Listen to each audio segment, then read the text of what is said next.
अस्सलाम वालेकुम, कैसे हैं आप सब। उम्मीद है सब खैरियत से होंगे। आज आपके साथ मैं अपनी एनिवर्सरी का व्लॉग शेयर कर रही हूँ, जो कि थोड़ा नहीं काफ़ी सारा लेट है। उसके पीछे वजह ये थी कि हस्बैंड को सर्विस ट्रिप के लिए स्पेन जाना पड़ गया। उन्होंने 1 वीक वहाँ पे स्पेंड किया और इसी दौरान हमारी एनिवर्सरी गुजर गई। हालांकि मैंने अपने लिए डे ऑफ लिया हुआ था जॉब से, लेकिन यही ब्यूटी है प्रैक्टिकल लाइफ की कि कोई चीज़ आपके प्लान के हिसाब से नहीं जाती है। आपने अपनी जॉब देखनी है, जिन्होंने घर के दाल रोटी चलानी है, और आपने अपना घर चलाना है, सारा कुछ देख के चलना पड़ता है। तो खैर मैंने सोचा चलें, देर हो गई है लेकिन सेलिब्रेट तो करना चाहिए। ये एक वो दिन है जो कि साल में एक दफ़ा आता है और हस्बैंड एंड वाइफ को इसको ज़रूर सेलिब्रेट करना चाहिए। सेलिब्रेट का मतलब ये नहीं कि जी फायर वर्क हो और आप कोई फैंसी डिनर पे जाएं और आपकी आउटिंग शाउटिंग हो। प्रैक्टिकल लाइफ है, इतने सालों बाद उसको एक्सेप्ट कर लेना चाहिए, जो कि मैंने बड़ी मुश्किल से किया। लेकिन खैर, तो जैसे भी हो सके आप सेलिब्रेट करें। मुझे ये था कि आज हस्बैंड घर वापस आ रहे हैं, उनको थोड़ा सेलिब्रेशन का जो सा सरप्राइज़ दिया जाए।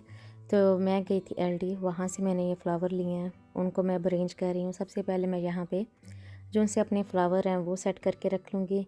इनकी जो सी हाइट है वो सेट कर रही हूँ। मुझे ये काम पहले करना बहुत ज़्यादा पसंद था, लेकिन अब आके मैं फ़्लावर बहुत कम ख़रीदती हूँ, या बल्कि अगर कभी हस्बैंड ने भी देने हो तो उनको भी कहा हुआ है कि मुझे फ़्लावर ना ला के दिया करें, मुझे प्लांट ला के दिया करें।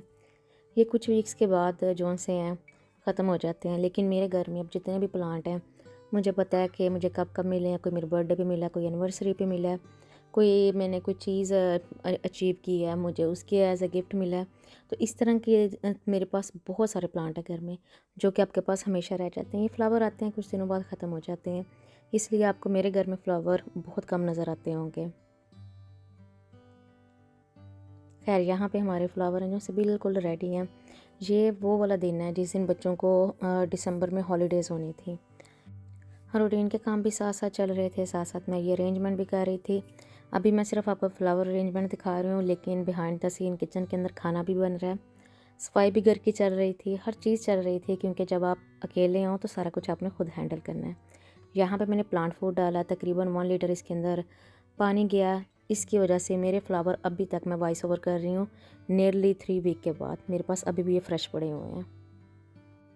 मैं लिटल गई थी फ्लावर लेने, तो मुझे वहाँ पे ये नज़र आ गए टेबल रनर, ये ऑफ पे लगे हुए थे, तो मैंने फ़ौरन ले लिए। टेबल कवर जो सा चेंज करने का मेरा कोई प्लान नहीं था। मैंने कहा बस इसी तरह ही इसको बिछा के थोड़ी डिफरेंट सी लुक दे लूँगी, क्योंकि थकावट भी हो रही थी और नेक्स्ट डे मेरी जॉब भी थी, मुझे उसकी भी तैयारी करनी थी। इस तरह की चीज़ें जो सी साथ साथ चलती रहती हैं। ये टेबल रनर आई थिंक छोटी टेबल के लिए था। मेरी टेबल जो सी है काफ़ी बड़ी है, तो इस वजह से मुझे 2 बिछाने पड़े। इसके बाद हम इसके ऊपर अपने रख लेंगे फ्लावर। और आते हुए कोऑपरेटिव से केक लिया। केक आपको बहुत छोटा लग रहा होगा, क्योंकि मैं केक खाती नहीं हूँ। एक बेटी ने वैसे नहीं खाना होता ग्लूटेन की वजह से, बाकी 2 बच्चों ने खाना होता है और हस्बैंड ने खाना होता है, उनके लिए इनफ था। इसकी डेकोरेशन भी अच्छी हुई थी, जो सा मैंने फ़ौरन बाय कर लिया। कोई हिम्मत नहीं थी कि मैं किसी बड़े स्टोर पे जाती, केक बाय करती या स्पेशल केक ऑर्डर करती, आपको कलेक्शन करनी पड़ती है। मेरे पास इन चीज़ों का टाइम नहीं था।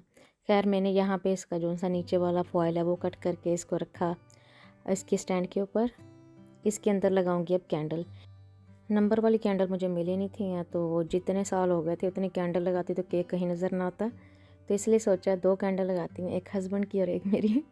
आज भी ये इतना ही फ़न आता है कैंडल को ब्लो करने का जितना छोटे होते आता होगा।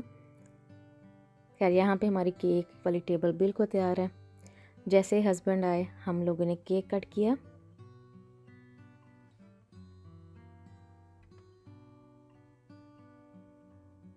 इस दवा के साथ हम लोगों ने केक कट किया कि अगला आने वाला साल और बहुत और आने वाले साल हमेशा इसी तरह साथ रहें, सेहत तंदुरुस्ती के साथ, खुशी के साथ। आमीन।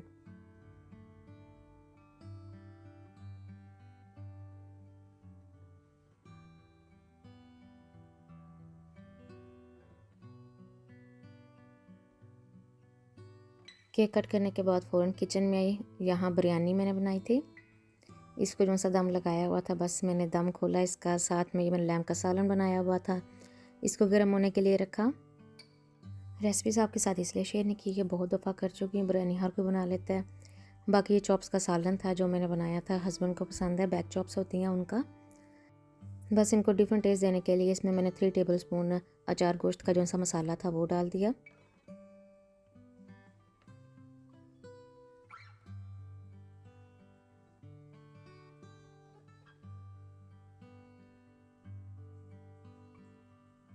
इसको हम गार्निश कर लेंगे धनिया के साथ।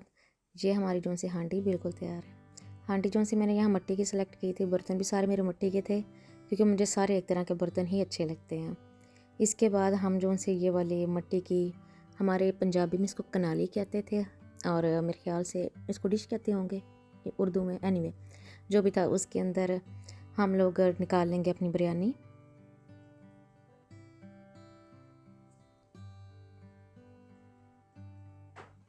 अब हम अपनी सेट करते हैं टेबल। टेबल पे मैंने सैलड रखा, सैलड के साथ योगर्ट जाएगी, हमारे खाने जाएंगे। हस्बैंड स्पेन में वीक लगा के आए हैं तो खाने की तरफ से उनको काफ़ी मसला हुआ। एक लैंग्वेज उनको इंग्लिश नहीं थी आती, इनको स्पेनिश नहीं थी आती। ऑनलाइन ऑर्डर करना हार्ड था और जहाँ से वो फूड मिल रहा था हलाल, वो बहुत दूर था, तो बड़ी मुश्किल से उन्होंने मैनेज किया। तो यहाँ पे मैंने बनाई थी सेवइयों वाली खीर, इसको भी हम गार्निश कर लेते हैं। सो ये जो सारा खाना है मैंने हस्बैंड के पसंद को मद्देनज़र रखते हुए बनाया ताकि वो आए, उनको घर का अच्छा सा खाना खाने को मिले। ये हमारी टेबल की फ़ाइनल लुक। उम्मीद है आज का व्लॉग आपको पसंद आया होगा। पसंद आए तो जाते जाते लाइक ज़रूर कीजिएगा। अपना ख्याल रखिएगा। अल्लाह हाफिज़।